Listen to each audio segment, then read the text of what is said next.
Voilà, le contexte est bien posé. Nous allons pouvoir tout de suite commencer. Nous aurons deux grands témoins dans cette table ronde. 4 intervenants qui vont devoir se succéder puisque, encore une fois, nous nous adaptons. Vous serez donc 4 maximum, vous les intervenants sur cette scène. Les deux grands témoins qui vont rester pendant toute la table ronde, c'est bien sûr Monsieur Joël Giraud, si vous voulez bien nous rejoindre, secrétaire d'État à la ruralité, et Jeannine Dubié, qui est députée des Hautes-Pyrénées et bien évidemment députée, nouvelle présidente de l'ANEM.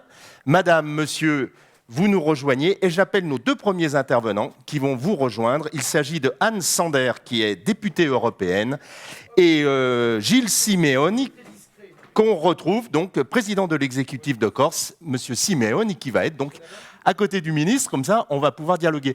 Voilà, non, monsieur Giraud, si vous voulez vous mettre là, comme ça, comme on va changer les... Non, c'est pour pouvoir changer ensuite nos intervenants, ça sera plus simple, vous ne serez pas dérangés. Donc Anne Sander, députée européenne, et monsieur Gilles Simeoni qui nous rejoignent. Merci madame, merci monsieur. Voilà, je vous laisse prendre place face à vos micros. Et les éléments de contexte, on les a eus. Et en fait, ce qu'on doit dire et l'objet aussi de cette table ronde, c'est que la montagne, dans ce contexte, doit pouvoir faire entendre sa voix dans la négociation en cours. Et cette table ronde entend à contribuer à ce que cette voix puisse porter. Donc merci à tous d'être là. Nous aurons ensuite une deuxième partie de table ronde où on pourra parler, entre autres, du fonctionnement de l'Europe.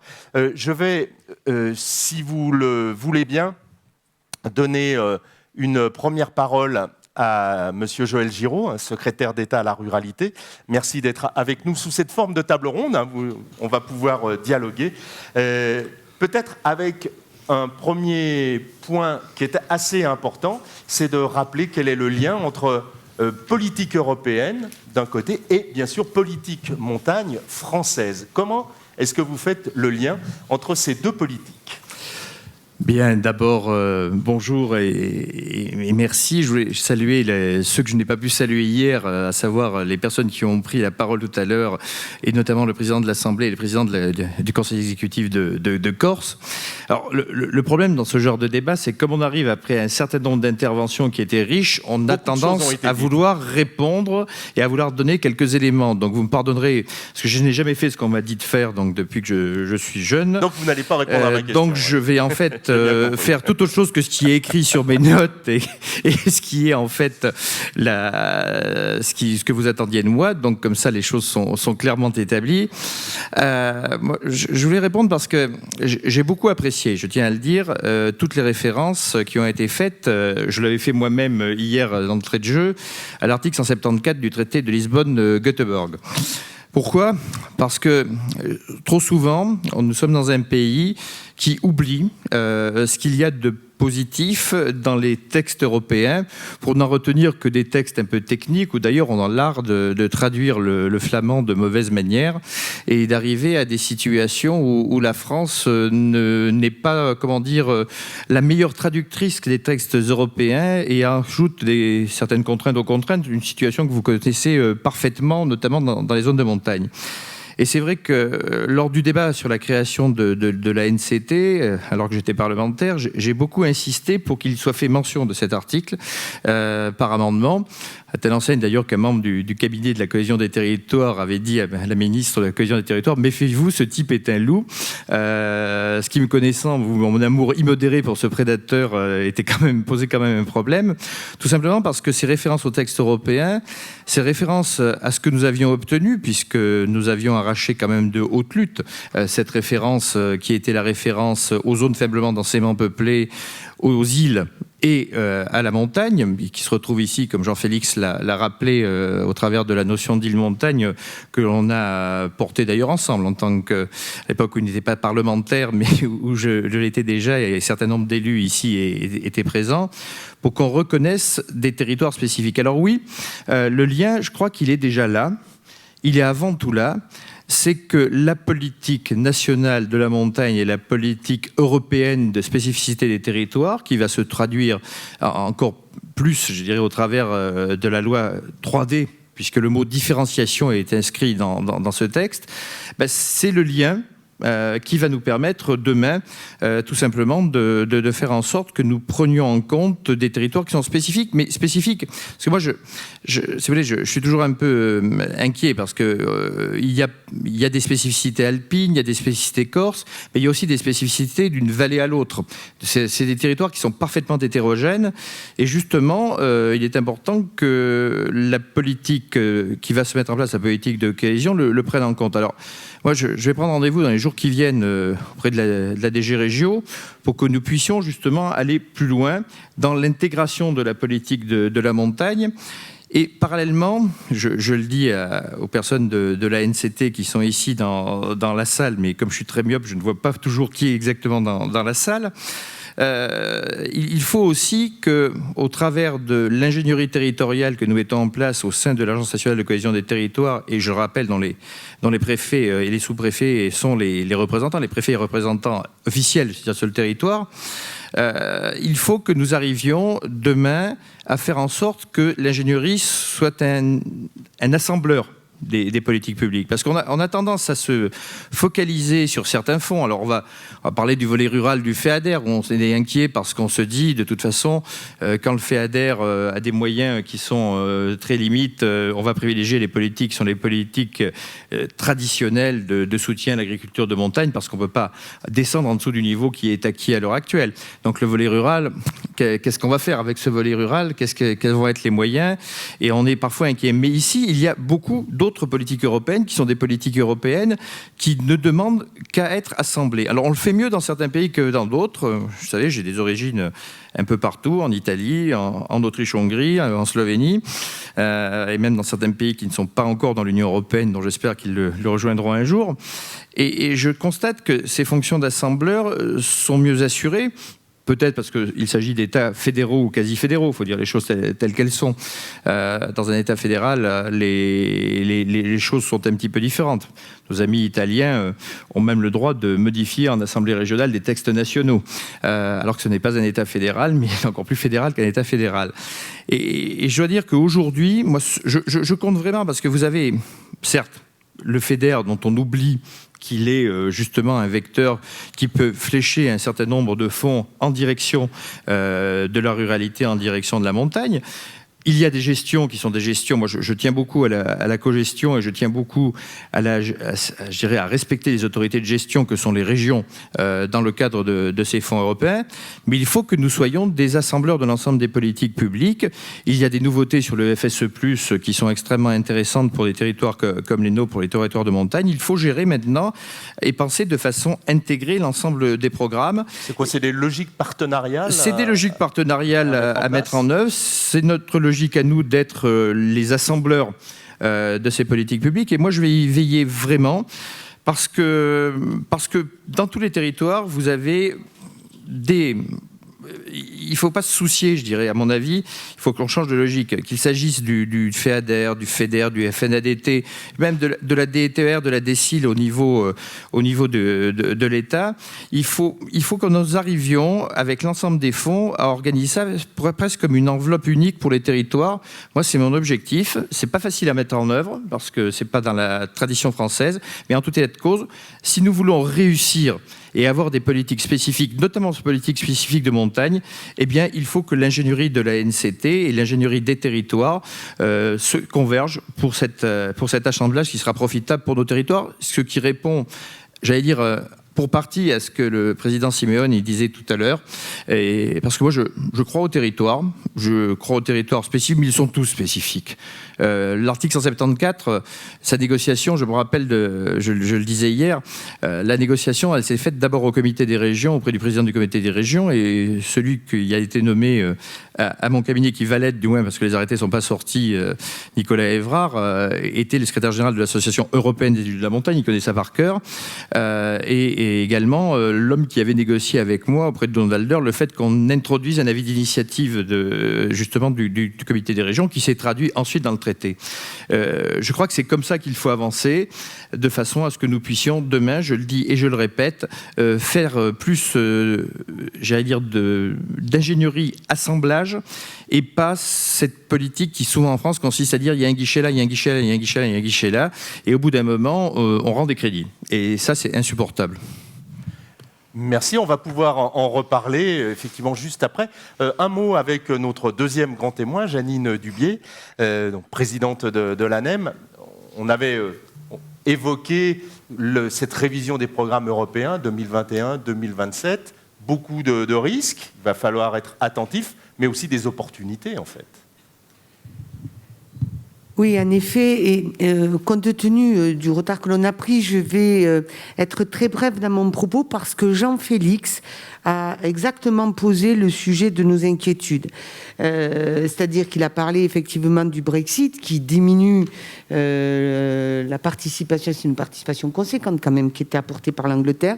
Et puis le plan de relance, les 750 millions d'euros, comment effectivement à la fois cette baisse de recettes et cette nouvelle dépense, notre inquiétude en fait c'est qu'à un moment donné, elles viennent impacter des politiques qui sont en fait des politiques destinées à des territoires peu denses, mais qui cumulent des difficultés telles que définies dans l'article 174 du traité de Lisbonne, et je sais que Gilles en reparlera tout à l'heure, enfin Monsieur le Président, pardon, et donc notre inquiétude, c'est qu'effectivement ces territoires-là, territoires de montagne, territoires insulaires, territoires à faible démographie, qui cumulent à la fois des contraintes liées à la géographie, liées au climat, que ces territoires en fait ne soient pas les victimes en fait de cette situation budgétaire. L'objectif, c'est bien de maintenir l'activité oui, bien sûr. Avant de se développer, déjà de bien garder ce que l'on a. Il y a quand même, il peut y avoir des risques. C'est peut-être de ça qu'on va parler, si vous voulez bien, avec nos invités. Je vous rappelle, on peut enlever le masque pour parler. Je crois que c'est plus confortable pour nos auditeurs. Oui, déjà pour nous, mais c'est vrai que pour le micro, il nous en remerciera. Par contre, je vais vous demander, Anne Sander, de bien mettre le micro devant vous. Non, pas le masque, le micro. Ah, pardon, excusez-moi, à force. Voilà, de bien parler dans le micro pour qu'on vous entende bien. Vous êtes députée européenne. On va parler de la politique de montagne. En fait, quand on dit politique de montagne, il y a une certaine transversalité qu'il ne faut pas oublier. Hein. Oui, tout à fait. Bonjour à tous. Merci pour cette invitation et pour ces échanges très, très intéressants.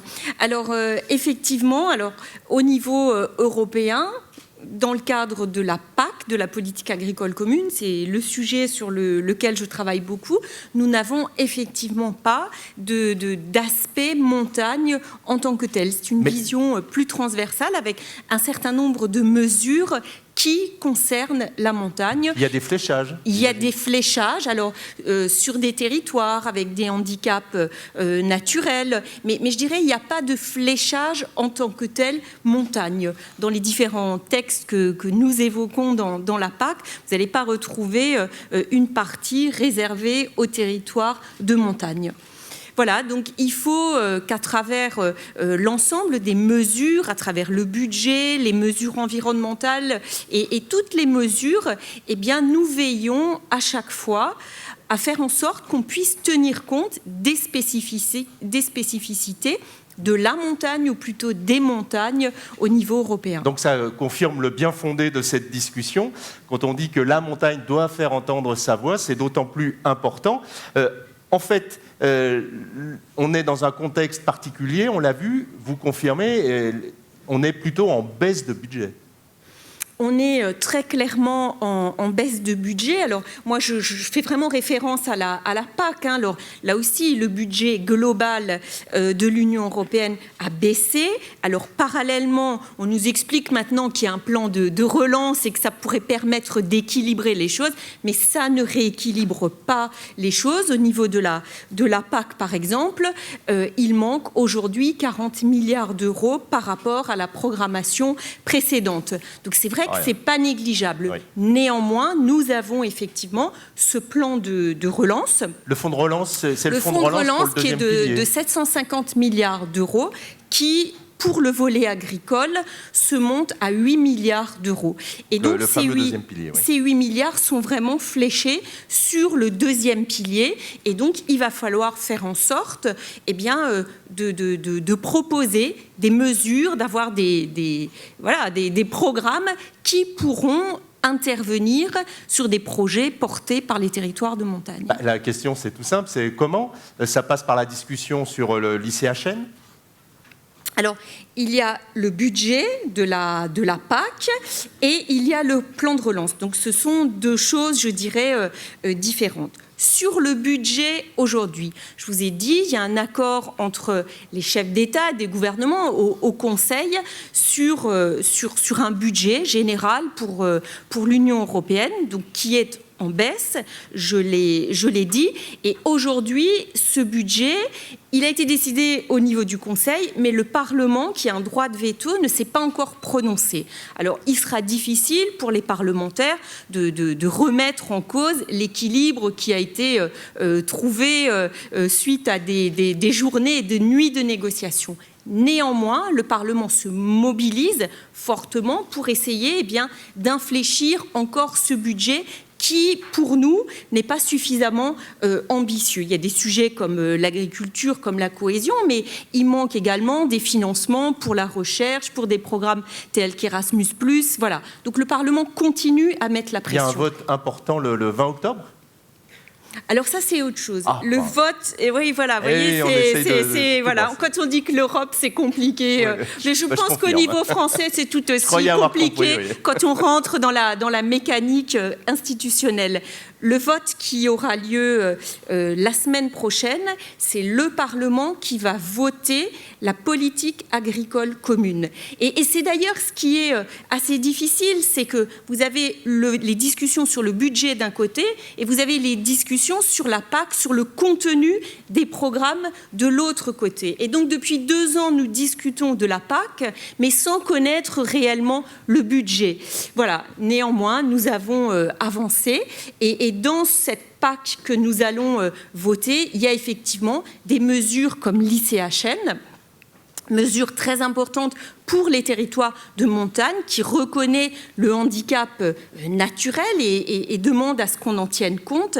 Et c'est vrai qu'il y a une véritable inquiétude pour cette ICHN parce que nous considérons qu'elle doit être une mesure liée à l'environnement. Et dans la proposition qui est sur la table, seuls 40% de l'ICHN pourraient être considérés comme une mesure agro-environnementale. C'est-à-dire qu'on n'aurait pas les 100%, mais on peut imaginer qu'il y ait une partie importante qui puisse être fléchée. Aujourd'hui, le compromis qui est sur la table, c'est 40%. Donc on va essayer d'améliorer les choses dans notre vote de la semaine prochaine. Mais c'est effectivement un combat parce que les groupes politiques ne sont pas d'accord sur ce sujet-là. Certains veulent bien garder de l'ICHN, mais ne veulent pas considérer que c'est une mesure environnementale. Donc c'est ce qu'on appelle les éco-régimes ? Alors, les éco-régimes, c'est encore différent. C'est encore autre chose. Alors, il faut bien avoir à l'esprit... C'est très bien de poser des questions à côté, parce que ça permet de clarifier. Dans la PAC, la nouvelle direction de la politique agricole commune, il y a, je dirais, une direction très très forte, qui est une direction environnementale. Et elle se traduit essentiellement par la mise en place de ce qu'on appelle les éco-régimes. Et donc 30% des aides directes devront être consacrées à des mesures environnementales qui vont au-delà de ce qu'on connaît à travers la conditionnalité classique. Donc c'est là que la montagne incitative et aujourd'hui, peut apporter une voix. Voilà, il faut vraiment que la montagne, dans ce cadre-là, fasse reconnaître des mesures ambitieuses et des mesures qui vont dans le sens d'une ambition environnementale forte. Et là, je dirais, on a, nous, le niveau européen, où on se met d'accord sur les montants, sur une liste indicative de mesures. Mais tel que c'est parti aujourd'hui, moi je regrette un peu, on perd le caractère commun de ces mesures, eh bien la balle sera dans le camp des États membres. Et là, évidemment, je me tourne vers mes collègues français, vers Monsieur le ministre, à moins que les choses, parce que la discussion n'est pas figée, à moins que les choses évoluent encore beaucoup, mais je n'y crois pas trop, eh bien les États membres proposeront des mesures à mettre dans ces fameux éco-régimes. Et c'est là où il faudra que la France mette en place des mesures qui soient réellement accessibles. Je sais qu'en France, on est toujours très vertueux, on va toujours très très loin, mais là, il faut que nous soyons pragmatiques pour bien équilibrer l'ambition environnementale, mais aussi avoir une vision économique. Moi, j'insiste beaucoup parce que cette vision économique et pragmatique, on a parfois tendance à l'oublier et il faut un équilibre pour faire en sorte que les acteurs économiques puissent avoir accès à ces financements, parce que je suis certaine que dans d'autres États membres, on se posera peut-être moins de questions. Donc, il faut allier les deux, l'environnement, l'économique, et faire en sorte que cet argent puisse réellement être dépensé à bon escient.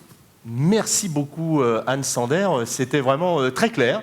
Merci d'avoir un peu clarifié ce propos, parce que je pense que tout le monde n'est pas au fait de toutes ces arcanes, ce qui n'est sûrement pas le cas, bien sûr, de Joël Giraud. Peut-être pour compléter et pour prolonger, Gilles Simeoni, ce que vous nous disiez tout à l'heure dans votre intervention. Donc vous avez bien reparlé de l'article 174, les mesures spécifiques aux zones de montagne et littoral. Vous avez un combat commun, les régions, que vous pouvez mener. Entre autres, il y a la conférence des régions périphériques maritimes. C'est un des outils qui vont vous permettre de faire entendre cette voix. C'est bon ? Oui, merci. C'était ma question. Oui, quelques mots. La conférence des régions périphériques maritimes, c'est effectivement une association qui représente les régions périphériques maritimes auprès des États membres et des instances européennes. Et au sein de cette CRPM, il y a notamment une commission des îles qui fait elle aussi un travail de, on va dire, lobbying, mais sans la connotation péjorative qui peut être associée à ce terme, je dirais en droit interne, donc un travail de sensibilisation des instances européennes. Au-delà de ça, aujourd'hui, et ça a été rappelé dans le petit film introductif à notre propos, l'Europe est en crise. Une crise majeure, protéiforme, au moins 3 aspects essentiels à intégrer dans notre stratégie. D'abord, ça a été dit, le Brexit, qui vient remettre en cause tous les équilibres budgétaires, financiers et même politiques européens.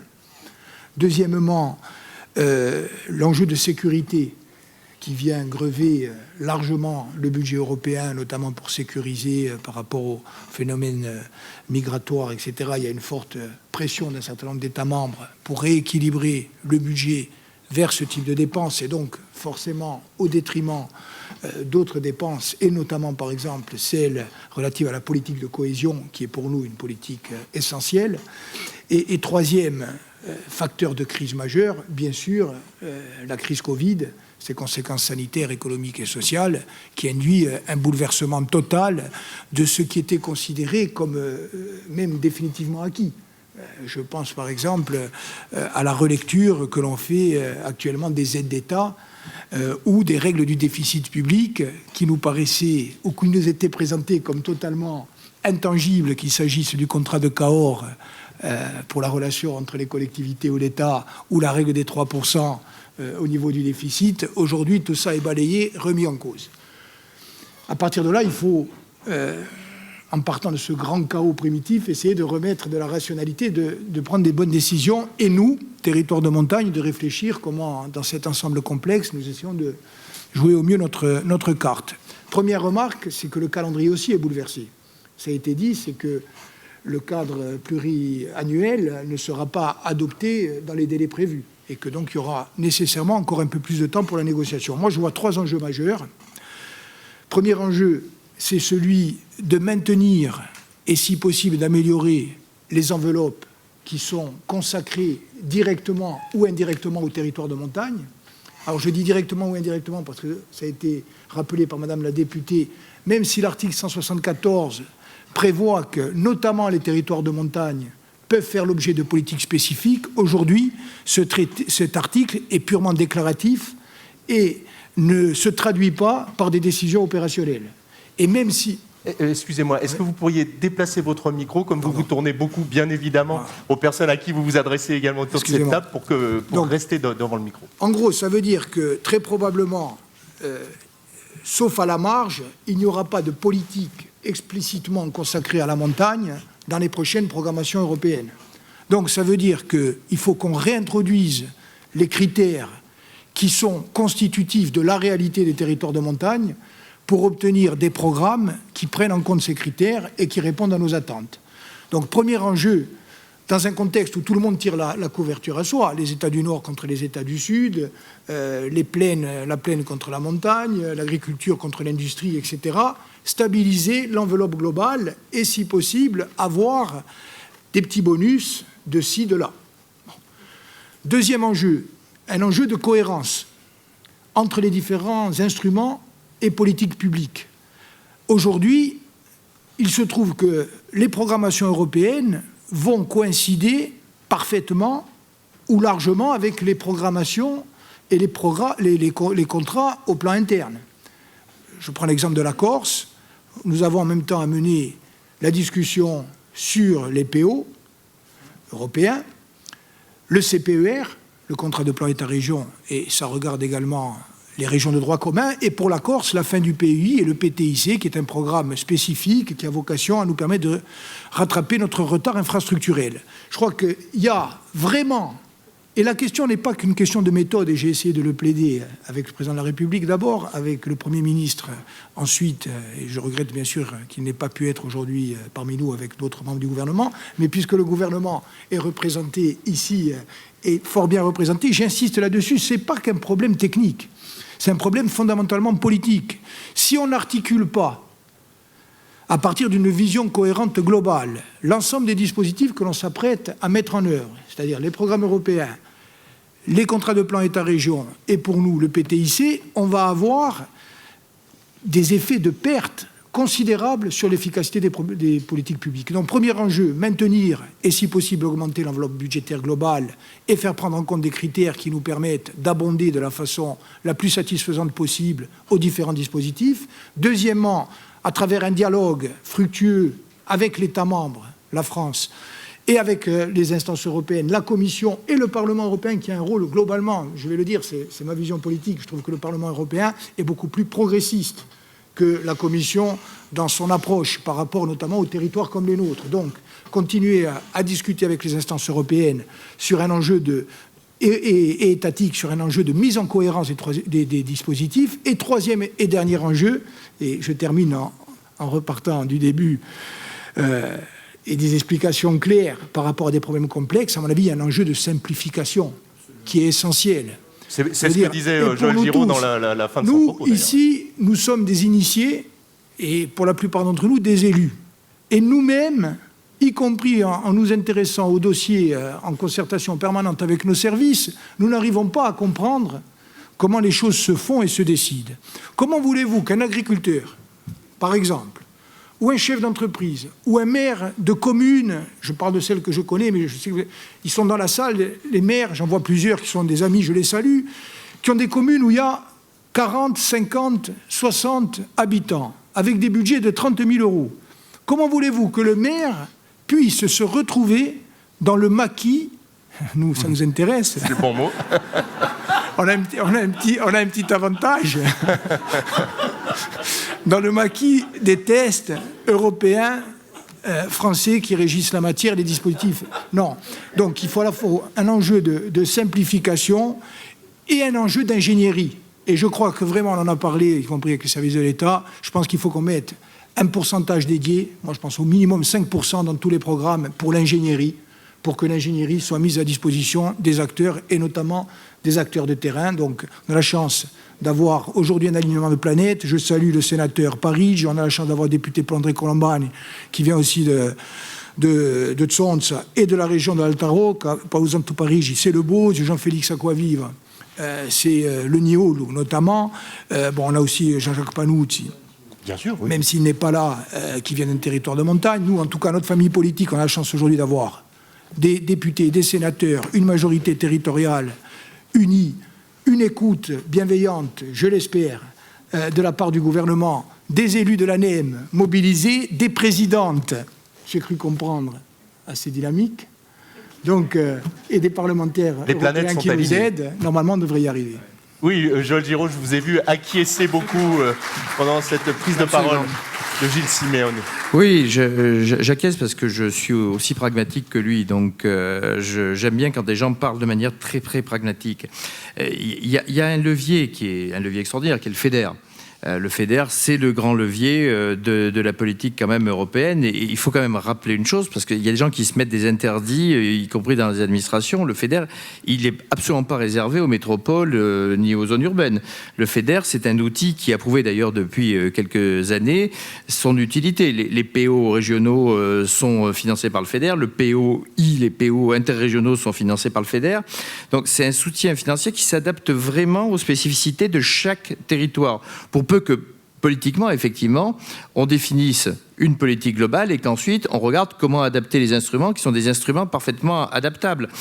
Vous savez, vous avez entièrement raison de parler à la fois de cohérence, de simplification, ce que font beaucoup d'États, plus que la France, je le disais tout à l'heure, mais également d'ingénierie. Et au-delà de ce que vous disiez sur les pourcentages possibles sur le FEDER, il y a quand même quelque chose qui va être mis à disposition et qui est important, c'est le volet ingénierie de la politique que nous allons mener au travers de l'Agence nationale de cohésion des territoires, qui est vraiment désormais dédiée à cela, dédiée au travers, j'allais dire, de celles et ceux qui la composent et qui sont des personnes de qualité sur un certain nombre de sujets, au travers de l'argent que nous avons mis lors d'un appel d'offres, qui est un appel d'offres pour avoir des journées qui sont des journées complètes de consultance, de façon à ce qu'on puisse les intégrer dans les territoires plus petits qui ont toujours des problèmes, parce que c'est difficile de monter un dossier. Même si on arrive à simplifier, c'est quand même toujours une difficulté. Et au travers de ce que je disais hier aussi, de la volonté que nous avons ensuite de créer des VTA, des volontaires territoriaux en administration, pour qu'on ait de manière plus fine des jeunes diplômés qui soient injectés, entre guillemets, avec des financements publics à l'intérieur des collectivités territoriales concernées, de sorte qu'ils puissent monter ces projets, parce que sans ça, on va rester sur cette logique d'appel à projet permanente qui est une catastrophe ambulante, puisqu'il n'y a que les collectivités qui ont 10, 15, 20 ingénieurs qui sont capables de répondre. Et on est obligé dans ce pays, à cause de la complexification dont vous faites état aujourd'hui, souvent de saucissonner les projets. Et moi, j'en ai marre du saucisson. J'aime le saucisson quand je mange. J'aime, surtout en Corse, il est plutôt bon, oui. Mais d'une manière générale, dans les massifs de montagne, bon, on sait faire. Mais j'en ai marre du saucisson, parce que on a des beaux projets qui sont cohérents et on dit, ah ben ça, on va faire un petit paquet parce que ça valait bien sur les fonds Interreg. Ça, on va faire un petit paquet parce que ça valait mieux sur du FEDER et les pourcentages que nous alloue la région. Ça, on va le mettre plutôt sur le volet rural du FEADER qui n'a plus beaucoup d'argent. Moi, je veux qu'on arrive à globaliser les choses, et cette ingénierie, elle doit être au service de la cohérence et de la simplification que vous appelez de vos voeux. Nous sommes en parfaite cohérence là-dessus. Anne Sander, oui. Ça peut se faire avec le Parlement ? Je voulais vraiment réagir là-dessus, parce que les gens, quand on leur parle d'Europe, généralement les porteurs des projets nous disent « l'Europe, c'est compliqué ». Avant, pendant et après le montage de projets. Et je les comprends tout à fait. Moi-même, participer à des montages de projets, c'est extrêmement difficile. D'où la nécessité de faire sans doute 3 choses. 1, effectivement, je pense qu'il faut gérer au plus près du territoire. Et là aussi, c'est ce sont des décisions nationales qui sont prises.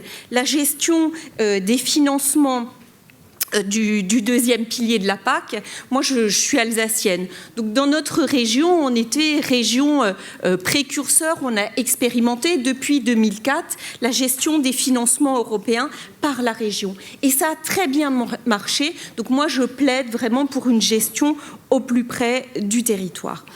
Je crois qu'il faut aussi vraiment que notre administration fasse des efforts considérables, et à tous les niveaux. Alors on peut taper sur l'Europe, parce que c'est généralement ce qui se fait, l'Europe est loin, on dit l'Europe c'est compliqué.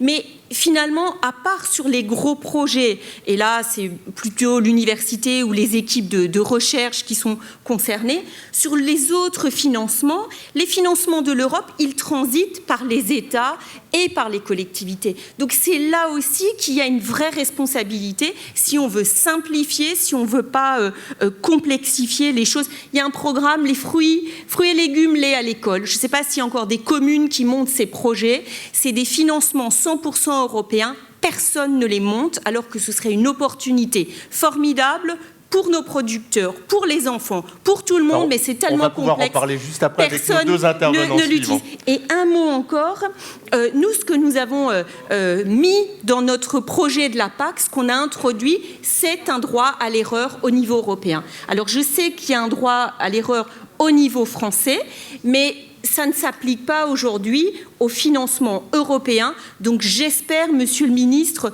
qu'au niveau du Conseil, vous nous soutiendrez pour introduire ce droit à l'erreur qui est essentiel. Merci Anne Sander. Je vais vous remercier, Anne Sander, Gilles Simeoni. On peut tous vous remercier pour votre intervention, puisque je vais maintenant appeler nos deux intervenants suivants. On va parler montagne et Europe, puisque j'appelle Dominique Fayel, qui est président du groupe montagne de la FNSEA, et Juan Andrés Gutiérrez, président d'Euromontana, donc deux personnes avec qui nous allons pouvoir parler de la montagne et de l'Europe. Donc, messieurs, merci de nous rejoindre. Voilà. On donne un petit coup sur les micros, toujours dans cette adaptation. C'était les conditions pour que ce congrès puisse se tenir, et il s'est plutôt bien tenu. Donc, merci à tous. Dominique Fayel, je vais commencer avec vous. En fait, vous portez un message qui est assez commun, donc n'hésitez pas à parler à deux voix, puisque vous, Dominique Fayel, vous êtes président du groupe montagne de la FNSEA. Peut-être ce que vous vouliez faire, c'était rappeler ce qu'est l'Europe, mais aussi ce que n'est pas l'Europe. L'Europe ne fait pas tout quand on parle montagne, entre autres. Bonjour à tous. Oui, il se trouve que je suis aussi vice-président de l'association présidée, de l'association européenne. Donc on a vraiment Euromontana à fond, là, oui, c'est vrai. Donc ça, voilà, on est évidemment proche. Oui, plus d'un mètre, mais proche par les idées. Peut-être faire un rappel sur ce qu'est l'Europe et sur ce qu'elle n'est pas. Parce qu'il y a beaucoup de fantasmes sur ce que représente l'Europe, sur ce qu'elle peut faire et sur ce qu'elle ne peut pas faire. Ça n'est pas un État. Donc ceux qui voient un État supranational qui écrase les souverainetés, non, c'est pas ça. Si je suis agriculteur, je pourrais dire l'Union européenne est une sorte de coopérative. Si j'étais élu, je pourrais dire c'est une grosse communauté de communes. C'est le Cuba ou une Cuba. Et l'Europe n'a jamais que les prérogatives que les adhérents ont bien voulu lui confier. Et jamais plus que ça. Et il y a deux grandes politiques au niveau européen, c'est la PAC. On peut regretter au bout de 60 ans qu'il n'y en ait que deux. Mais de fait, il n'y en a que deux. La PAC et la politique de cohésion. Le reste, alors l'Europe fait d'autres choses, mais dans d'autres domaines, l'Europe conduit des actions communes qui sont dans des domaines très pointus, très particuliers, ou qui sont des actions de coordination, mais dans des politiques qui sont restées sous compétence nationale. Alors vous Donc, qui êtes... quand on a dit ça, je pense que ça aide aussi à recadrer les choses sur ce qu'on peut attendre de l'Europe et sur ce qui n'est pas raisonnable d'attendre de l'Europe. Alors, continuons les clarifications. Vous êtes... vous présidez le groupe Montagne à la FNSEA. La FNSEA, on parle de ruralité. La montagne n'est pas forcément la ruralité. Il y a une différence, là aussi. Je vais encore revenir un petit peu à l'échelon européen. On avait vu il y a quelques années dans un groupe de consultation que mène la Commission, une étude de l'OCDE sur ce qu'est le rural à l'échelle européenne. De mémoire, je le fais, 70% de la population était considérée comme urbaine. Une vingtaine de pourcents étaient considérés comme étant du rural, mais dans la sphère d'une ville moyenne, en orbite d'une ville moyenne. On sait tous à peu près ce que ça veut dire. C'est à 20 minutes d'une ville, bon, voilà. Oui, c'est des gens qui habitent à la campagne et qui travaillent en ville, quoi. Voilà. Et il reste 7% de mémoire de gens qui vivent dans le rural que j'appelle profond, c'est-à-dire hors de l'orbite d'une ville moyenne.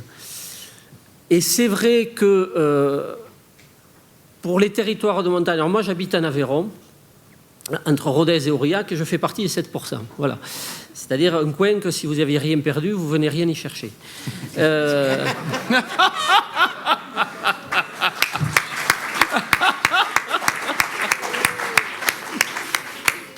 Et donc, on la note. Ouais. Non, mais c'est un peu ça, voilà. Donc, du coup, j'ai perdu le fil de ce que je voulais dire. Et comme vous êtes de l'Aveyron, c'est pas la bonne. J'ai moins l'habitude que Joël Giraud de faire des blagues. Non, elle était très bonne. On parlait des 7%, on parlait des 7%. Tu remarqueras quand même que je me suis battu pour maintenir le Paris-Rodez. Hein. Oui. Bon. Donc il y a un gros mais déséquilibre. ça veut dire quoi? Que par rapport à la montagne, souvent la montagne, elle est quand même dans les 7%. Ouais. Alors la montagne n'est pas exclusivement rurale, elle est souvent rurale. Et souvent, la montagne, c'est ce que j'appellerais de la ruralité exacerbée, c'est-à-dire qu'on cumule plusieurs difficultés liées au monde rural. C'est l'isolement, c'est évidemment les difficultés d'infrastructure, c'est la faible densité de population, etc.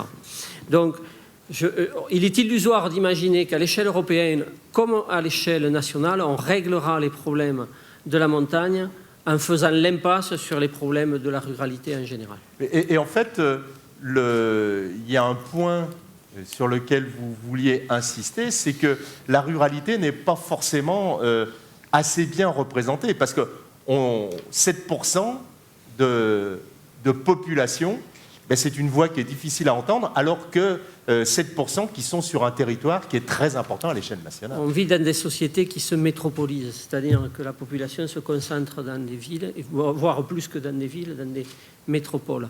Alors le Covid va peut-être inverser un peu les choses, mais c'est trop tôt pour le dire.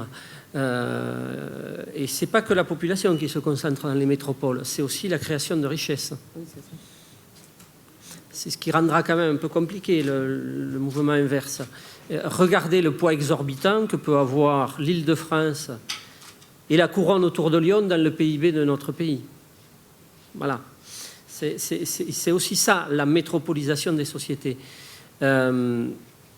Du coup, si on veut que la ruralité, qu'il y ait de vraies politiques de ruralité, tant à l'échelle européenne qu'à l'échelle nationale, moi, je fais le constat, et ça veut dire qu'il faut que ces 7% qui représentent plus de la moitié du territoire, il faut qu'ils soient mieux représentés.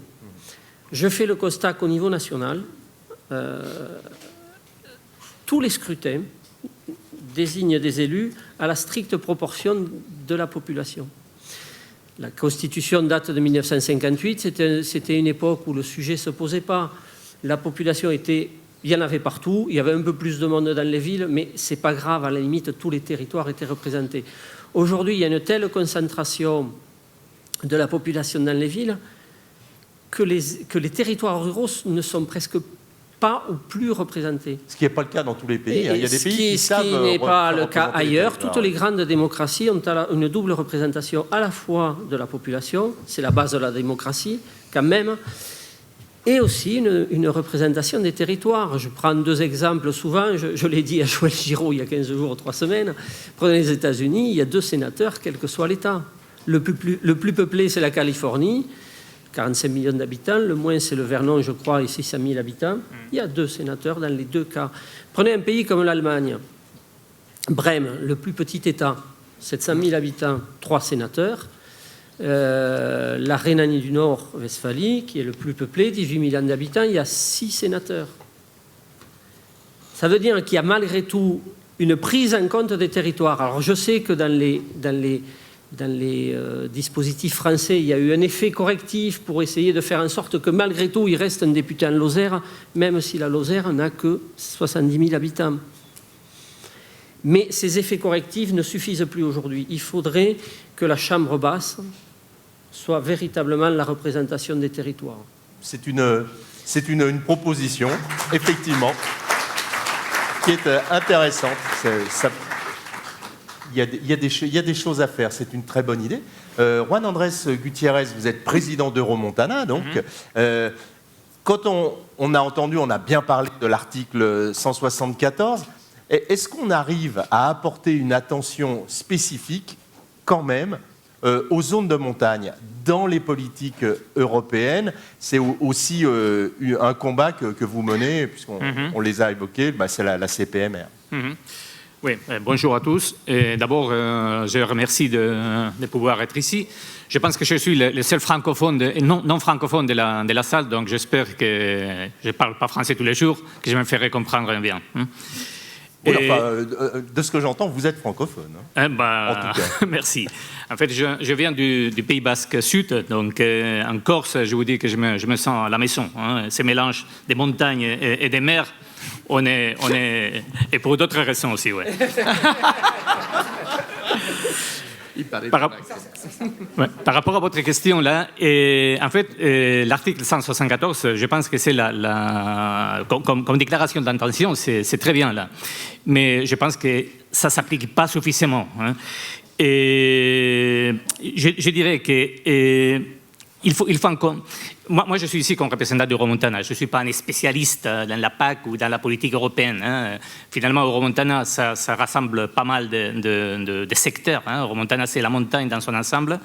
Et donc, on est 70 membres, plus ou moins, qui viennent du monde des régions, mais qui viennent aussi du monde de syndicalisme, ou qui viennent du monde de chambres d'agriculture, de chambres de commerce, etc., donc, et même des universités.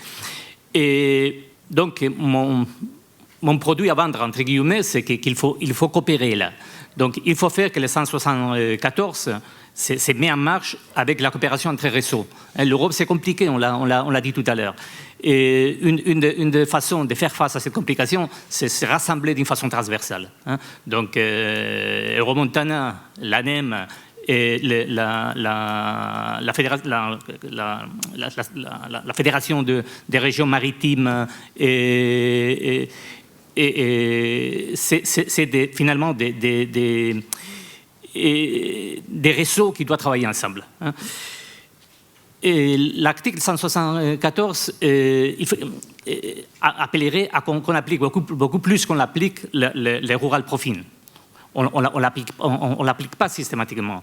Et il y a, nous, on a fait des efforts. Nous, on a animé au niveau du Parlement européen un intergroupe qui s'appelait RUMRA, qui rassemblait des zones dispersées, des zones des montagnes, des zones rurales. Et on a demandé une agenda rurale. Et on a travaillé dans ces sens-là. Mais finalement, je pense que les seules politiques qu'on applique vraiment par rapport à la montagne, c'est le CICHN, que je demanderai qu'on aille jusqu'à la limite des possibilités de financement de CICHN, et la politique macro-régionale. Mais il y a, je l'ai entendu dire ici aussi, en fait, le fait de parler de dernier, c'est qu'il y a pas mal de choses qui sont déjà dites là. Alors, je pense que c'était Joël Giraud, qui avait parlé du besoin de cohérence, et le président de la Corse aussi, de la nécessité de cohérence des fonds. Là, pour moi, c'est vital. Et pourquoi les FEDER moi, en tout cas, dans les contextes Pays Basque Sud, Espagne, là, chaque fois qu'on parle de milieu rural, évidemment des montagnes, on parle de FEADER, hein, mais les FEADER, c'est pour les questions urbaines, là. Et pourquoi, hein? Donc, il faut faire force pour que ces cocktails de fonds, on puisse, comme on a parlé tout à l'heure, faire une ingénierie, hein, qui permet de travailler tous ensemble. On revient à cette notion de co-gestion, ouais, en partenariat. Un mot sur le Green Deal. Est-ce que ça peut être une chance pour la montagne? Évidemment, oui. Hein. Je pense que les Green Deal et les fonds de relancement, hein, liés à l'écologie, à tout ce qui est vert, on est très bien placés. Hein. Mais une fois de plus, je pense qu'on est dans des sociétés qui sont de plus en plus urbaines, comme on l'a dit. Donc la vision de la montagne, parfois, c'est une vision très... de la montagne et des milieux ruraux en général, c'est une vision très, je dirais, très Walt Disney. Hein. La faune, on pense que les animaux sauvages sont des mascottes. Oui, vous pensez que les politiques qu'on décide à Bruxelles, elles sont décidées par des urbains. Par des urbains, ouais. Ça, c'est clair. Et ça, on a un exemple très clair, c'est les grands carnivores. Hein. Les débats avec les grands carnivores, c'est carrément une vision urbaine qui écologiste, entre guillemets, hein, qui considère que les animaux sauvages sont une espèce de mascotte, hein, et alors il faut les préserver, là. Hein. Est-ce que vous pensez qu'on va pouvoir changer ce regard ? C'est important, en fait. Si le regard ne change pas, les décisions... Ça dépend des jours. Je me sens optimiste et d'autres jours pessimiste. Là. Aujourd'hui, alors Aujourd'hui, il va bien. Aujourd'hui, je pense que je suis optimiste par rapport à ça.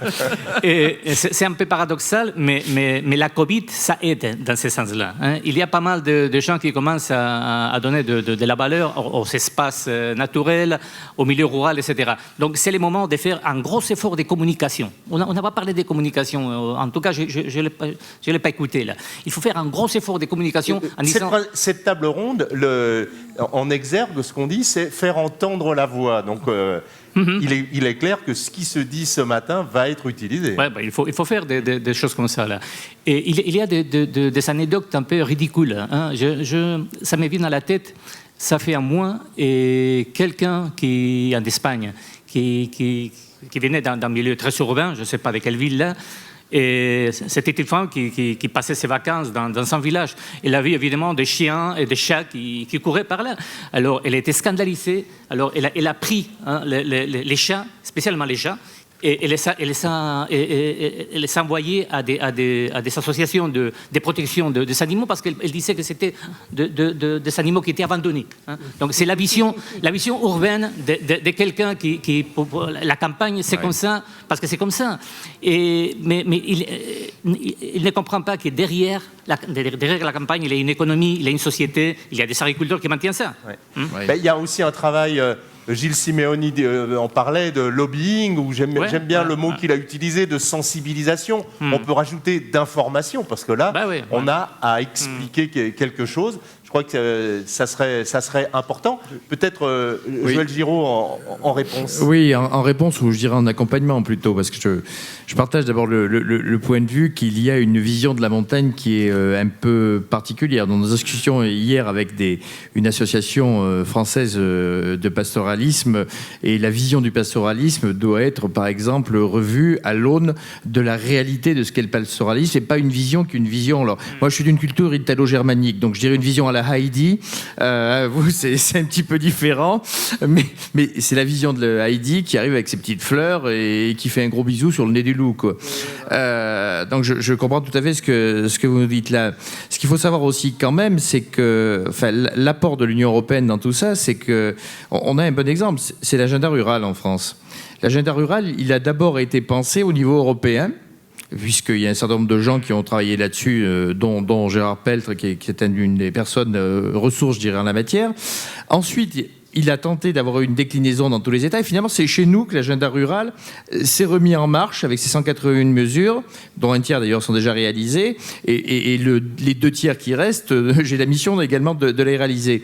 Et l'idée, c'est quand même aussi qu'il y ait des interactions pour qu'on remonte au niveau de l'Union européenne en disant, écoutez, voilà ce qu'on peut faire à partir d'un pays, pour une fois où on a pris en compte une politique, entre guillemets, européenne, même si elle n'était pas celle de la Commission, on est bien d'accord, hein, mais de gens qui sont simplement, comme vous, comme moi, on va dire des amants amant de l'Europe. Et un amant, ça peut être déçu des fois. Tout dépend si la maîtresse se comporte bien ou pas. Et c'est réciproque. Hein, vous pouvez mettre le féminin et le masculin dans l'autre sens.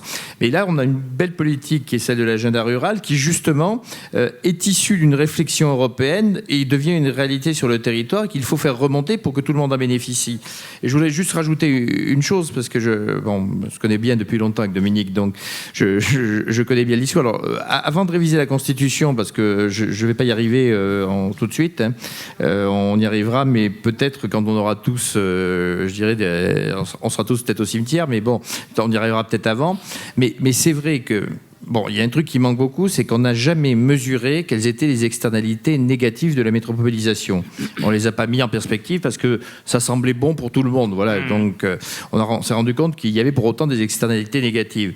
Bien, on va revenir, et ça, c'est une politique publique qu'on mène en France, au travers du comité interministériel aux ruralités, dès qu'on pourra le réunir dans des conditions normales, je dirais, ou à peu près normales, on va le réunir, et on va le réunir à partir de deux réflexions.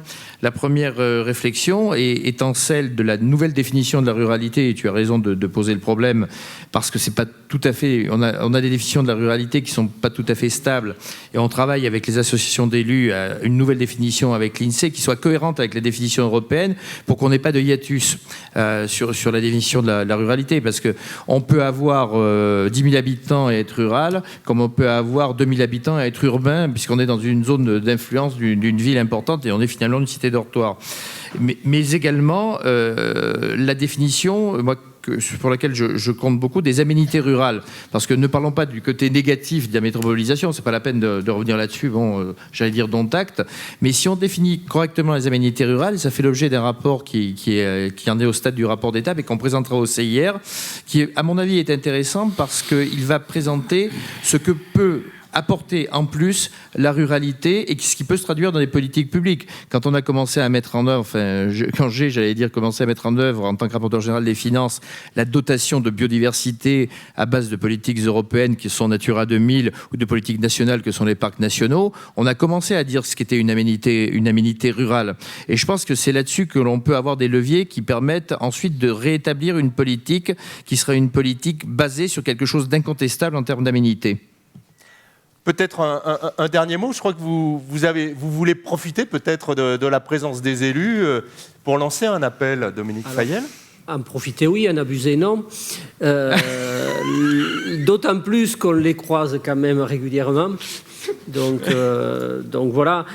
Juste rappeler qu'au niveau européen, il y a quand même la nouvelle commission a lancé ce qu'ils appellent une vision long terme pour la ruralité.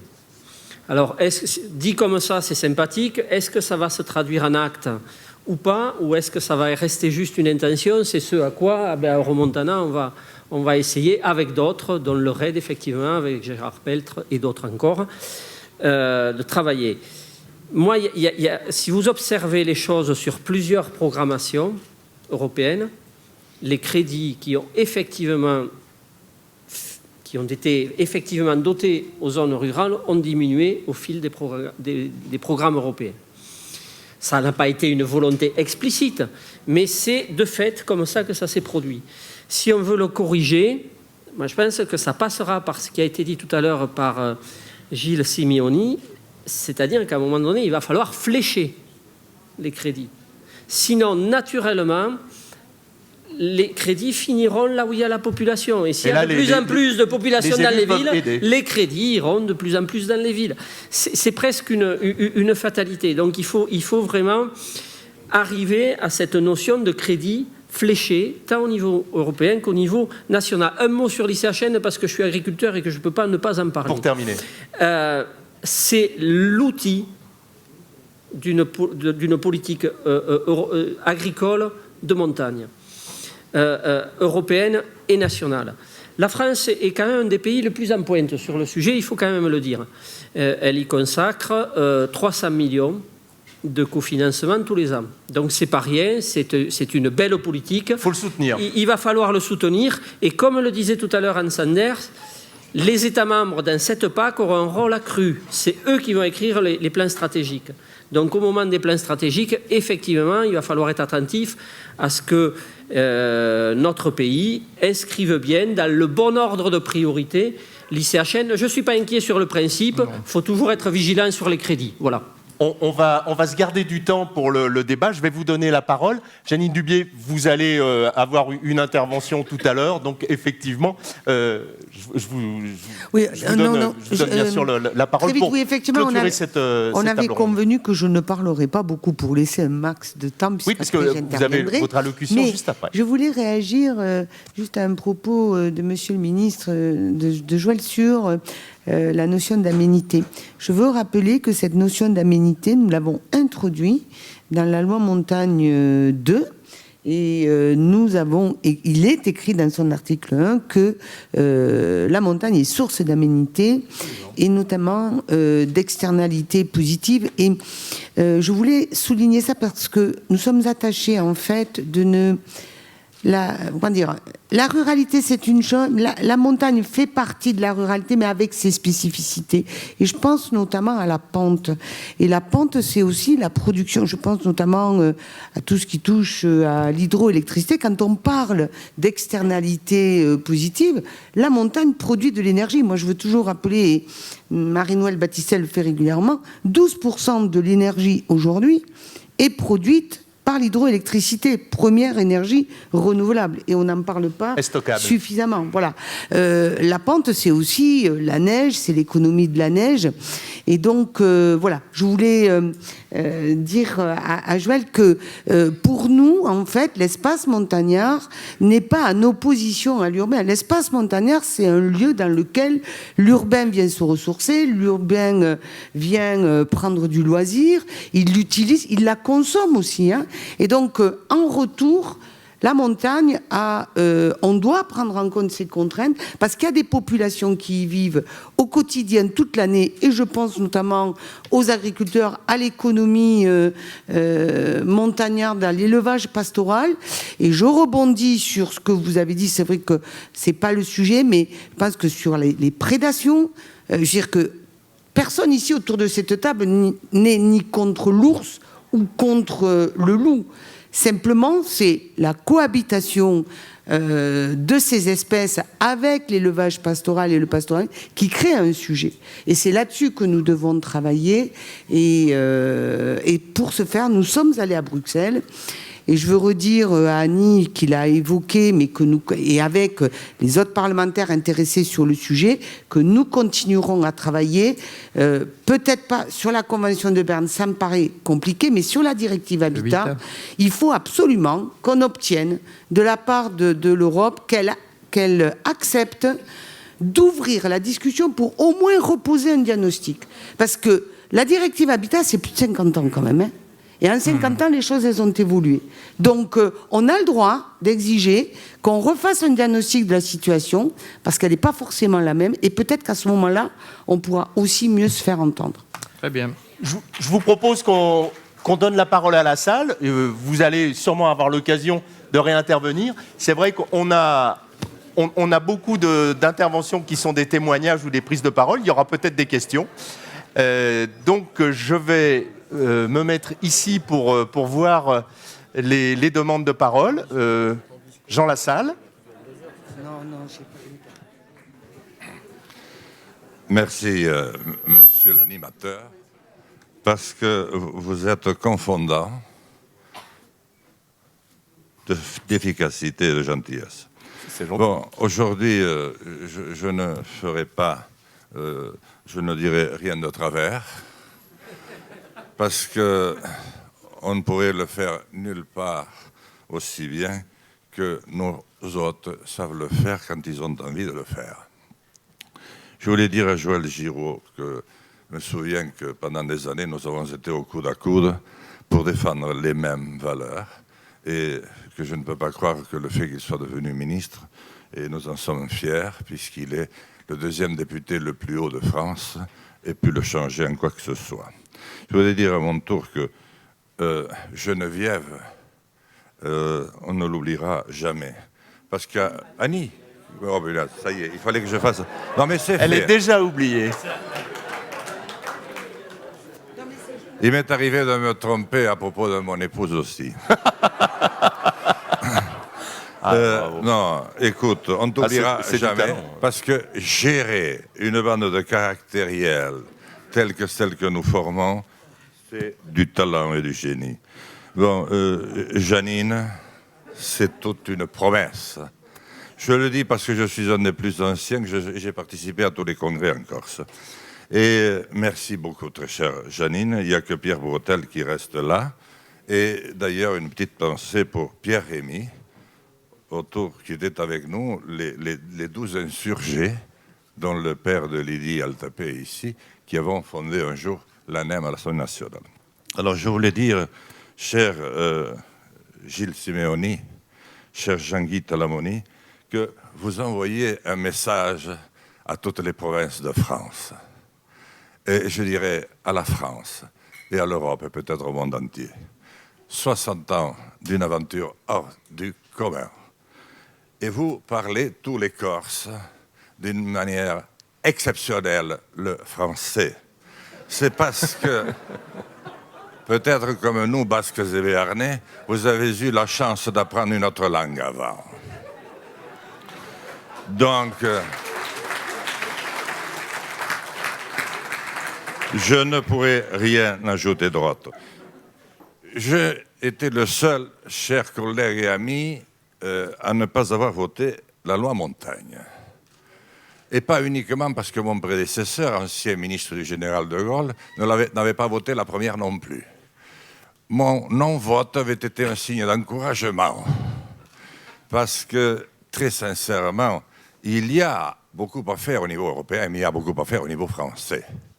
Est-ce qu'aujourd'hui, quelqu'un peut dire que le fait d'être de la montagne nous permet plus facilement de sauver un poste d'instituteur, une maternité, un hôpital, d'améliorer l'enveloppe de crédit, comme a dit le président Simeoni, pour l'entretien de nos routes? Je n'en suis pas sûr. Donc c'était un signe d'encouragement, et ceci n'a rien à voir avec les formidables ministres qui avaient porté cette affaire à l'époque et auxquels je voue une grande amitié. Et enfin, pour terminer, on l'a un peu évoqué. Je l'ai cru quand j'étais jeune, parce que j'étais fils de berger. Mais c'est pas possible, la cohabitation de l'homme et des fauves. Aujourd'hui, il y a le directeur des satellites qui m'a dit peut-être demain. On les suivra à distance. Et je me pose d'ailleurs une question, c'est comment se fait-il que je n'ai jamais entendu aucun membre du WWF, que nous aimons tous, demander qu'on mette des ours et des loups en Corse? C'est un mystère qui m'échappe. Et je peux le dire assez facilement aujourd'hui, parce qu'il y a beaucoup de Pyrénéens, et même le préfet est pyrénéen. Et ça me permet de dire que nous avons eu un grand bonheur l'an dernier de vous recevoir en Pays Basque. Nous ne sommes pas prêts de l'oublier. Et comme un bonheur ne vient jamais seul, je vais essayer de relancer un des grands projets des montagnards, les montagnes du monde. Je l'ai bien fait pendant 15 ans. Je me suis perdu au cours des 5 dernières années. Je compte sur vous, 18, 19 et 20 novembre, à Chambéry. Je vous remercie à toutes et à tous. Merci Jean Lassalle. Bon, c'est vrai que si un jour il y a un loup en Corse, on aura du mal à dire que c'était une migration naturelle. Quoique, en construisant un bateau. Il a appris à nager. Oui, il va falloir qu'ils apprennent vraiment à nager sur de la grande distance. Est-ce que quelqu'un veut intervenir, poser une question, profiter du ministre, de la nouvelle présidente, pour une interrogation éventuellement? Oui, monsieur. Attendez, on amène le micro. Ah, c'était pour dénoncer quelqu'un. Allez-y, ben alors je sais pas. Non, visiblement personne ne se lance. C'est qu'on a été très bon. Ah oui, ça je confirme. Je confirme. Vraiment? Pas de questions? Là-haut? Ah ouais, mais alors là, ah oui, dans le noir, effectivement. Mais c'est vrai qu'avec avec cette distanciation, on a été obligé s'exiler quelque peu. Merci de votre acuité. Je vous en prie. Bonjour, Alain Brémond, maire de Beaumont-du-Ventoux, une commune très petite. Nous avons actuellement quelques problèmes avec les forêts, puisque le recyclage du bois avant était fait par une société qui était basée à Beaucaire, qui est actuellement Beaucaire au Tarascon, là, qui est actuellement un gros souci, puisque la pâte à papier est en perdition. Je vois que la Poste, hier, nous a annoncé qu'il n'y avait plus fait une réduction énorme du courrier. Donc, du coup, quel est l'avenir des filières bois pour nos communes de montagne? La filière bois, est-ce que quelqu'un a une idée sur la question? Janine Dubié. Alors, je ne suis pas une spécialiste, mais c'est un vrai sujet, la filière bois, parce que aujourd'hui, quelles que soient nos forêts, elles ne sont pas entretenues. Et une forêt, pour qu'elle vive, il faut effectivement qu'il y ait de l'entretien, qu'il puisse y avoir du débardage, sauf que c'est une activité en France qui n'est pas rentable.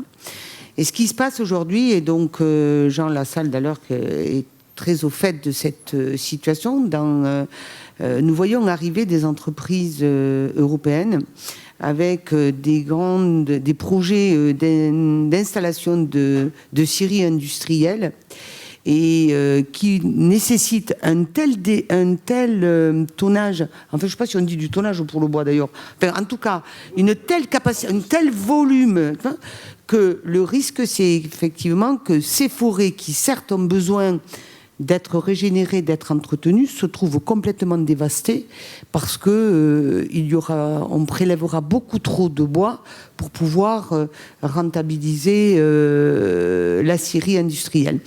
Donc on a un vrai sujet là-dessus et je pense que nous, élus de la montagne, nous devrions approfondir cette question, travailler peut-être avec les communes forestières et essayer d'aller un peu plus loin pour pouvoir être plus précis à la fois dans les réponses qu'on peut vous apporter, mais surtout la forêt, c'est bon, certes c'est pas que la montagne, mais c'est quand même une grande partie de la montagne, et notamment je pense aux hêtres, aux sapins et tout ça. Bon voilà, je sais pas directement répondre à la question, mais c'est de dire qu'il faut qu'on y soit attentif, parce que là aussi c'est une ressource, le bois. Et il ne faut pas que cette ressource, en fait, elle soit maltraitée et soumise au pouvoir, à un pouvoir industriel qui compte plus sur la performance et la rentabilité que sur réellement l'entretien de la forêt. Oui, pardon. Compléter un peu là, et je suis tout à fait d'accord là. Et il y a un autre problème aussi, en tout cas dans les pays où il y a vraiment un abandon très radical du territoire, et c'est le cas de l'intérieur de l'Espagne, par exemple. Je ne sais pas si en France c'est un peu la même chose. Il y a même une perte de conscience de la propriété des bois. Hein? Parce qu'il y a pas mal de territoires qui ont été abandonnés, donc si c'est des bois privés, parfois les propriétaires, ils sont disparus, ils habitent en ville, ils ne savent même pas qu'ils sont une propriété forestière. Et si c'est des espaces publics qui appartiennent à des petites communes, et les communes n'ont pas la capacité de maintenir tout ça. Donc, une des premières choses à faire, c'est clarifier parfois la propriété et clarifier même légalement la possibilité d'agir sur ces territoires-là, même si c'est des espaces, en Espagne, il y a pas mal d'espaces communaux qui sont forestiers, et que pour pouvoir gérer tout ça, il faudrait rassembler tous les... faire des associations foncières. Un quota des propriétaires, comme on fait les associations foncières pastorales. Donc, un des problèmes à régler, ça a été un problème... On en parlait hier avec le village, le périvillage, c'était aussi la solution qui est évoquée de faire des... Donc, un des premiers problèmes, c'est vraiment de pouvoir agir sur ces territoires-là. Merci. Juste Monsieur, une précision, oui, pardon. Une précision, mais très brève. Hein.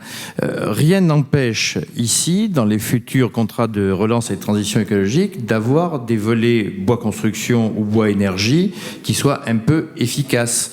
c'est parce que c'est vraiment là aussi quelque chose qui doit venir du territoire avec une politique publique d'accompagnement. Il y a quelques opérations qui ont été financées dans les cadres précédents qui ont été plutôt efficaces, d'autres un petit peu moins. Mais soyez sûr d'une chose, c'est que là aussi, la réponse est aussi quelquefois une réponse locale avec des financements qui peuvent exister. Et je voulais dire que le problème de l'usine de Beaucaire, Tarascon, est bien dans le viseur du ministère de l'Industrie, effectivement, quant aux conséquences qu'elle peut avoir sur le territoire national. Monsieur, j'ai 3 prises de parole, hein, et madame, ça sera en 4e. Je vous en prie. Donc, sur la filière forestière, donc Jean-Charles Mogenet, je suis le maire de Samoin, je suis aussi président d'un pôle Excellence Bois qui est basé à Rumilly, dans les Alpes du Nord, et où je pense personnellement, et je travaille avec pas mal de collectivités, sur le fait que le problème à résoudre, M. Gutiérrez a raison, il est sur la propriété et sur le fait du regroupement. Et vous parliez d'associations foncières, je pense que c'est là qu'il faut aller. Et sans incitation des collectivités, qui ont à peu près 30% des territoires, on n'arrivera jamais à regrouper la multitude de propriétaires. Il faut arriver, à mon avis, à inclure les territoires publics dans des associations foncières pour une gestion collective. Et on entraînera le privé, et à partir de là, on gérera correctement nos forêts dans l'intérêt de la société, mais aussi dans l'intérêt de nos industries. Merci pour ces pistes de réflexion. Monsieur, vous avez le micro, je vous en prie. Ça marche? Oui. Oui. Alors, Milou Castan, commune forestière, fédération nationale, président de la commission montagne. Je suis très heureux qu'on en parle de la forêt parce que j'avais prêté à en parler parce qu'on oublie souvent d'en parler, alors qu'elle représente en montagne 40% et plus du territoire. Alors quand on parle que les petites communes, des fois elles ont des grands territoires forestiers. Mais qu'est-ce qui se passe aujourd'hui? Il y a un marché qui n'existe pas pour les produits que nous avons en montagne. Quand Janine Dubié parle de l'usine énorme qui voudrait se monter dans les Pyrénées, nous, en tant que commune forestière, on a posé pas mal de questions depuis 1 an, auxquelles on n'a pas de réponse. Mais la réalité, c'est qu'il n'y a pas de marché sous les Pyrénées. La réalité, c'est que les transformateurs qui existent sur le territoire sont des petites entreprises et qui ne travaillent pas tellement avec l'exportation, qui travaillent dans le circuit court. C'est ce qu'on veut défendre. Je vois les Giraud parler de certaines actions. Il y a le bois des Alpes qui s'est mis en route pour le bois de construction. Et le bois des territoires massifs central est en train de travailler sur le bois des Pyrénées. Il faut se prendre en charge à ce niveau-là, essayer de recréer une consommation, parce que la consommation a changé.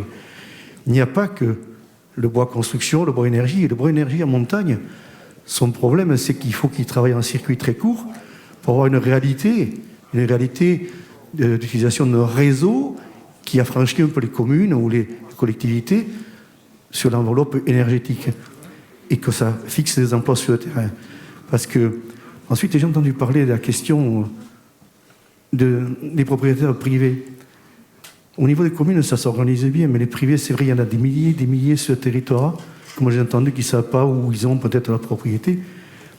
Au niveau de la Fédération nationale des communes forestières, on a proposé dans un manifeste la mise en place d'un plan local forestier qui serait sur un territoire, mais qui inclurait, qui serait suscité par les collectivités, les communes, et qui mettrait dedans les propriétaires privés. On réagirait sur un territoire pour créer un plan d'approvisionnement territorial, une utilisation du bois sur ce territoire-là. Donc je crois que les réponses, il ne faut pas attendre qu'elles viennent, il faut aller les chercher. Le combat on le mènera. Et donc, pour ce qui est de l'usine dans les Pyrénées, eh bien, on va se mettre autour de la table parce qu'il est important qu'on recrée un marché. Nous, avec les communes forestières, on va recréer, on fait une compagnie qui fait des meubles en hêtre massif et qui a du mal à travailler parce qu'on est en face d'IKEA, là où ils sont à 80 balles, nous on est à 400 balles. Ce n'est pas le même produit, ce n'est pas la même image, ce n'est pas la même démarche. À nous de l'écrire ensemble là, pour défendre la montagne. Merci pour cette intervention. J'ai monsieur, madame... Non, monsieur, vous l'aviez demandé il y a longtemps, là. Et monsieur, madame, bah, vous laissez... Et puis, j'ai encore... Et puis, monsieur, voilà. Et on arrêtera là. J'ai oublié de vous le dire tout à l'heure, on avait parlé de Jean Castex... Il n'est pas là, mais il nous a envoyé une bande, donc c'est bien lui qui pourra clôturer tout à l'heure en vidéo. Madame, je vous en prie. Oui, alors Marie-Paul Gay, maire d'Aubure, et en Alsace. Donc, par rapport à la forêt, je voudrais juste dire à Janine, effectivement, c'est très important de se rapprocher des communes forestières, parce que la forêt, c'est quand même un écosystème naturel qui nous permet d'avoir l'eau, qui nous permet d'avoir une atmosphère régénérée. C'est l'essentiel. Alors, nos montagnes, elles sont effectivement avec la forêt et les arbres. Après, il y a l'aspect économique, effectivement, mais il y a aussi beaucoup l'aspect, on va dire, de l'écosystème qui est important. Et ça nous coûte énormément au niveau des petites communes. Alors, je dis par rapport à ma commune proprement dite, puisque c'est la seule ressource que nous avons, bien, on arrive juste à équilibrer à 0 parce que nous mettons les habitants à contribution pour faire des travaux en forêt, donc de genre d'arrêtement, des remontées de pincettes par rapport à des surdensités de gibier. Je pense que c'est tout un ensemble et la montagne doit vraiment prendre en considération la forêt. Merci. Merci, madame. Donc, j'ai encore 2 paroles, les 2 messieurs. Donc, on va commencer avec vous, monsieur, là. En fait, ah oui, j'ai compris, vous êtes distributeur de paroles. J'avais pas capté. Non, merci de faire une partie du boulot, c'est sympa. Je vous en prie, monsieur. Bonjour à toutes et à tous. Antoine Versigne, maire de Christinach, une petite commune du rural. Bon, je partage tout à fait tout ce qui a été dit au sujet du bois, du développement, de l'aménagement du territoire, etc. Aujourd'hui, il y a un problème majeur. Le gestionnaire des forêts, en l'occurrence l'Office national des forêts, je vous adresse à vous, monsieur le ministre, est mis en péril. Parce qu'il y a une réforme qui est très négative. Ici, au niveau de la Corse, on est particulièrement touché parce qu'il y a une réduction massive, je dis bien massive, des effectifs, ce qui fait que de petites communes de 40, 60, 80 ou plus, on n'a plus d'ingénierie, on n'a plus de soutien. Et donc, je crois qu'il faut se pencher sérieusement, parce que si on veut développer la filière bois, si on veut que moi je partage tout ce qui a été dit, et on travaille, la collectivité de Corse, en plus, à la volonté, avec le comité de massif, de relancer. Et je veux dire, c'est quelque chose de primordial pour nos villages, pour la montagne. Et quand on est en train de supprimer, de faire partir le gestionnaire des forêts, j'estime qu'il y a danger à la demeure. Et en l'occurrence, c'est à partir de là qu'il faut aménager, qu'il faut développer. Parce que tous les ans, nous avons des incendies. Tous les ans, le changement climatique nous le démontre. Et j'insiste là-dessus parce que le problème, il est grave. Si on continue à faire de la sorte, eh bien, je crois que tout le reste, les scieries industrielles, elles vont se faire, elles vont tout couper, etc., etc. Voilà. Moi, je voulais attirer votre attention sur celle du gouvernement par rapport au problème de l'Office national des forêts. Je vous remercie. Merci, monsieur. Dernière parole, alors vous la prenez pour finir ? Ah ben oui.